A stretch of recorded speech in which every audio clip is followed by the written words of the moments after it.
প্রধানমন্ত্রী শেখ হাসিনার দেশে ফেরার চূড়ান্ত পরিকল্পনা হয়ে গেছে। তিনি মার্চ মাসেই ফিরবেন, তবে ডেট আর সময় এখনো ঠিক হয়নি। আমি আপনাদের আশ্বস্ত করছি তিনি মার্চেই ফিরবেন। আমি গত 7 মাস 8 মাস ধরে বলে যাচ্ছি এই একই ডেট, একই মাস, ডেট নয়, একই মাস, একই সালে একই মাস। এখন এই যে পরিকল্পনা যেটা হয়েছে সেটা হয়েছে 23 তারিখ রাতে, মানে রবিবার দিন রাতে। আমি খবরটা আমার কানে এসেছিল, আমি 2 দিন ধরে এই খবরের পেছনে ঘুরু করছিলাম, কিন্তু খবরের আমি ভেতরের অংশটুকু কিছু জানতে পারিনি। শুধু এটা শুনেছিলাম যে প্রধানমন্ত্রীর সঙ্গে ডক্টর জয়শঙ্কর এবং অজিত দোভাল একটি মিটিং করেছেন। এখন এরকম মিটিং প্রচুর হয়, আমি বলবো না এই মিটিংটা শুধু বাংলাদেশকে নিয়েই হয় বা হয়েছে, এরা মিটিং প্রচুর হয়। সেরকম গভীর রাতে মিটিং করে এখন অনেক সিদ্ধান্ত নেওয়া হয়। অন্যান্য দেশের ক্ষেত্রে অন্যান্য ব্যবসাপত্র, হ্যান্ড ইন্টারন্যাশনাল রিলেশন নিয়ে এই সমস্ত হয়।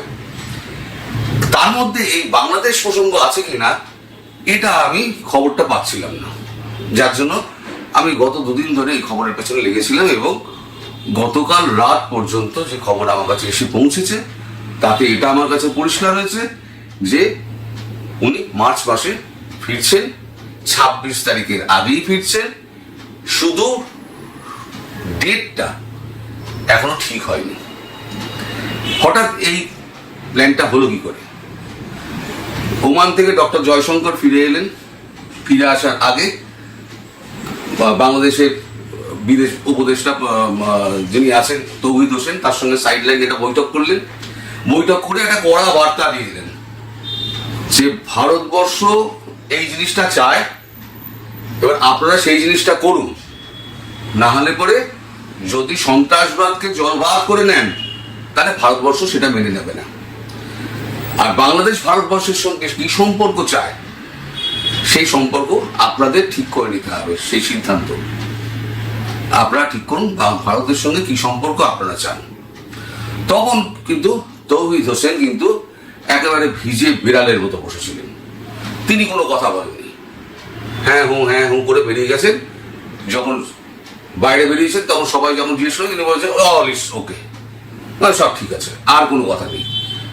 দেশে ফিরে তিনি এবার বলছেন যে ভারতবর্ষকে ঠিক করতে হবে বাংলাদেশের সঙ্গে তারা কি রিলেশন চায়।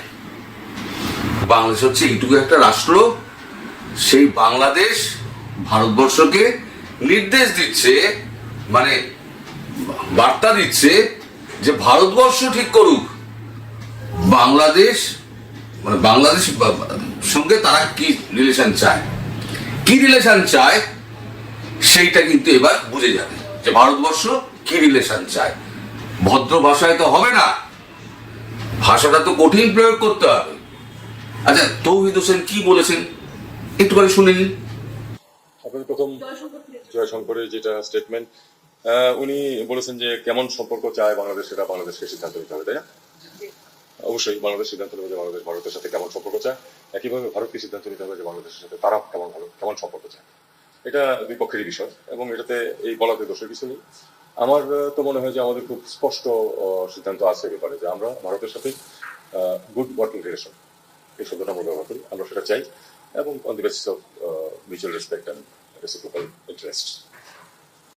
তার বক্তব্য শুনলেন, তিনি আরো অনেক কথা বলেছেন, আমি সেগুলো ছেড়ে দিলাম। এর মধ্যে হলো কি, অজিত দোভাল তিনি সমস্ত বর্ডার লাইনগুলো তিনি ট্রাভেল করলেন। লজিস্টিক ঠিক আছে কিনা, সমস্ত মানে আমাদের তৈরি মানে জিনিসগুলো সব ঠিকঠাক তৈরি আছে কিনা, অস্ত্র পৌঁছেছে কিনা, আর খাবারের যোগান সব ঠিক আছে কিনা, সমস্ত দেখার পর সব কমপ্লিট হয়ে যাওয়ার পর ওদিকে মেসেজটা পৌঁছে দিলেন, একদম লাস্ট ওয়ার্নিং পৌঁছে দিয়েছেন জয়শঙ্কর। এদিকে সমস্ত ভেতরের পরিকল্পনা অজিত দোভাল করে নিয়েছেন, করে নিয়ে গিয়ে রবিবার দিন রাত্রিবেলা প্রধানমন্ত্রীর সঙ্গে বসে সেখানে সমস্ত কিছু তাকে ব্রিফ করেছেন। প্রধানমন্ত্রী কি বলেছেন আমি জানি না, কারণ প্রধানমন্ত্রী চাইছেন খুব শিগগিরই ব্যাপারটা সমাধান হোক। কারণ শেখ হাসিনা, আগের ভিডিওতেই বলেছি, প্রধানমন্ত্রী শেখ হাসিনা তিনি দেশে ফেরার জন্য উদগ্রীব হয়ে রয়েছেন।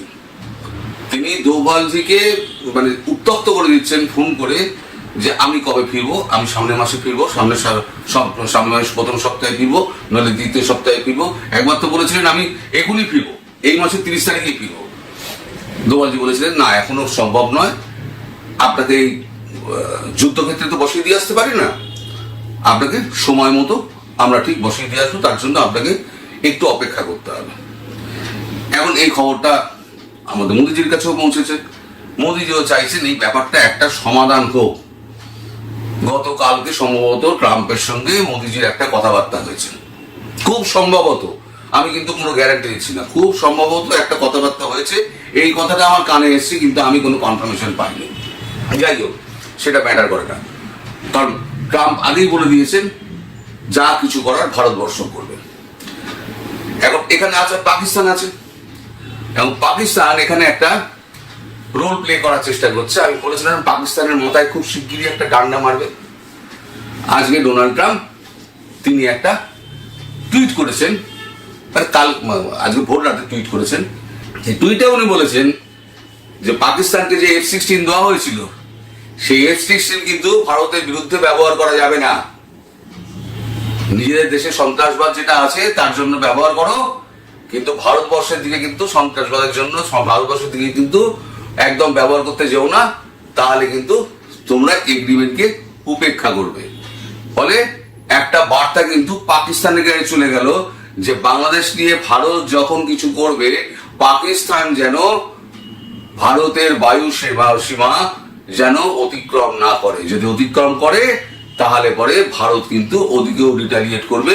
তার জন্য কিন্তু ভারতবর্ষ ওখানেও কিন্তু একদম যথাসম্ভব সৈন্য টৈন্য রেখে দিয়েছে এবং সমস্ত লজিস্টিক ওখানে তৈরি করে রেখে দিয়েছে। এখানে বাংলাদেশ আগে যেমন দুটো ফ্রন্ট ছিল, পাকিস্তান এবং চায়না, একটা ফ্রন্ট একটু কমেছে, মানে একটু থিতিয়েছে, ঠিক আছে, তারা এখন ভালো ছিল হয়ে গেছে, কিন্তু আর একটা ফ্রন্ট দুর্ভাগ্যজনকভাবে খুলে গেছে। সেই খুলে যাওয়া বাংলাদেশ ফ্রন্টকে আবার ওখানে নতুন করে লজিস্টিক দিয়ে সাজিয়ে বসিয়ে রাখা হয়েছে। এখন অনেকে আমাকে প্রশ্ন করেন যে চাল ডাল কেন এখনো পাঠানো হচ্ছে, চাল ডাল পাঠিয়ে ভারত কি বার্তা দিতে চাইছে। আজকে আমি বলি চাল ডাল এই কারণে পাঠানো হচ্ছে যে আমি বারবার বলেছি যে একটা শিশু, একটা বৃদ্ধ, একটা অসুস্থ হাসপাতালে ভর্তি, তারা কি অপরাধটা করেছে? বাংলাদেশের কত শতাংশ মানুষ এই উৎপাত করছে? কত শতাংশ? 2%, 4%, 18 কোটি দেশের মধ্যে যদি 1% আপনি ধরেন, তাহলেই তো আপনার কত লোক হয়ে যায়, হিসেব করুন তো। এখন তাদের জন্য সবাইকে বিপদে ফেলা সম্ভব নয়। আর দ্বিতীয় হচ্ছে, যদি এখন সমস্ত খাদ্যশস্য পণ্য সরবরাহ বন্ধ করে দেওয়া হয়, তাহলে বাংলাদেশে একটা দুর্ভিক্ষ দেখা দেবে। দুর্ভিক্ষ দেখা দিলে হবে কি, সেই 71 সালের মতো আবার সব সীমান্তের দিকে সব ঢুকতে শুরু করবে। ভারত চাইছে না যে সীমান্তের দিকে কেউ আসুক, কারণ কোনো নিরীহ লোক মারা যাক। এখন শুট অ্যান্ড সাইট অর্ডার করা আছে, কোনো নিরীহ লোক মারা যাক সেটা কিন্তু ভারতবর্ষ কোনোদিন চায় না, এবং ভারতবর্ষ কোনোদিন চাইবেও না। ফলে নিজেদের বর্ডারটাকে সিকিউর করে খাদ্যপণ্য যেমন যাচ্ছে যাক, মানুষ খেয়ে পড়ে বাঁচুক। যে বাঁদরামো গুলো করে বেড়াচ্ছে কিছু লোক, আর ওই ডক্টর ইউনূস তার মাথায় বসে আছেন। এই ডক্টর ইউনূস হলেন এমন একটা লোক যিনি হচ্ছে ক্ষমতা পিপাসু। তার পশ্চাৎ দেশে একটা কঠিন লাভ না করা পর্যন্ত তিনি ওখান থেকে নড়বেন না। তো যাই হোক, সে পশ্চাৎ দেশের লাভ এখন সেনা মারবে নাকি সাধারণ মানুষ মারবে, না আমাদের ভারতবর্ষের সরকার মারবে, না কে মারবে, সে এখন তো পরের কথা। এখন ডক্টর ইউনূস তিনি এই চাপ নিতে পারছেন না। শুনেছি তার খুব শরীর খারাপ হয়ে গেছে, তার ব্লাড প্রেশার বেড়ে গেছে, তার সুগার বেড়ে গেছে, তাকে বেড রেস্টে যেতে বলা হয়েছে। তিনি এখন কি করছেন ঈশ্বর জানে, ক্ষমতাসীন থাকা অবস্থায় তিনি কবর যেতে চান। এইটা হচ্ছে ওনার। আর শেষ মুহূর্তে ওনার আশা তো পূর্ণ হবে না, কারণ ওনাকে যে মেসেজটা দেওয়া হয়েছিল যে এই সময়ের মধ্যে আপনি পদত্যাগ করে সেফ প্যাসেজ দিন, সেই মানে এটা কিন্তু অফারটা কিন্তু উনি হ্যাভেল করেননি। ফলে সেই সময়টা কিন্তু সেবা উত্তীর্ণ হয়ে গেছে। ডক্টর ইউনূসের কোথাও পালাবার পথ নেই, তাকে বাংলাদেশে থাকতে হবে এবং হাসিনা দেশে প্রধানমন্ত্রী হিসেবে ফিরে শেখ হাসিনা তিনিই বিচার করবেন। তিনি যেমন সোশ্যাল মিডিয়ায় যেমন বলেছেন, আমি প্রত্যেকটা অপরাধের বিচার করব, তিনি এই অপরাধেরও বিচার করবেন। সম্ভবত ইনি প্রথম নোবেল লরিয়েট হবেন যিনি তার জেল খাটবেন অথবা তিনি ফাঁসির দড়িতে ছুটবেন। একটা যুদ্ধ অপরাধীদের একটা আদালত হয়েছে না, আমি বহু আগে বলেছিলাম, ওই যুদ্ধ অপরাধীদের আদালত ওইখানে আপনাদের বিচার হবে। তার জন্য সাজিয়ে গুছিয়ে আপনারা যে তৈরি করছেন সেটা কিন্তু পরবর্তী সরকারের জন্য আপনারা তৈরি করছেন, পরবর্তী প্রধানমন্ত্রী শেখ হাসিনার জন্য আপনারা তৈরি করে যাচ্ছেন। ওখানে শেখ হাসিনার বিচার হবে না। ফাঁসি মঞ্চ সংস্থা তৈরি করা হয়েছে, যেখানে নিজেরা মরবে সে জায়গাটা আগে থেকে নিজেরা তৈরি করে রেখে দিয়েছে। তো যাই হোক, এই আসিফ নজরুল ফজলুল যারা আছে না, কেউ পালাতে পারবে না। তবে এর মধ্যে একটা ইন্টারেস্টিং ঘটনা ঘটেছে। ইন্টারেস্টিং ঘটনা হচ্ছে এইটা যে বাংলাদেশ সেনাপ্রধান ওয়াকারুজ্জামান তিনি একটা মন্তব্য করেছেন মানে হুঁশিয়ারি দিয়েছেন। তিনি সাভারে গিয়েছিলেন, সেনা বাহিনীর যে রয়েছে ক্যান্টনমেন্ট রয়েছে, সেখানে গিয়ে তিনি পরিষ্কার হুঁশিয়ারি দিয়েছেন, যা হয়েছে। আমি আগে বলিনি এই কথা বলবেন না, আমি কিন্তু আজকে সতর্ক করে দিচ্ছি, সবাই শুধরে যান। দেশ এখন দুর্দশার মধ্যে দিয়ে যাচ্ছে। যদি এই অবস্থায় নিজেরা যদি গাড়া ছোড়াছড়ি করি তাহলে সেটা কিন্তু দেশের পক্ষে খারাপ হবে। আর আমি চাই না যে দেশের অবস্থা খারাপ হোক অথচ আমি মাথায় বসে থেকে আমি এই অবস্থাটা সহ্য করব। আমি আপনাদের সতর্ক করে দিচ্ছি, পরে বলবেন যে আমি সতর্ক করিনি। আমি আপনাদের সতর্ক করে দিচ্ছি,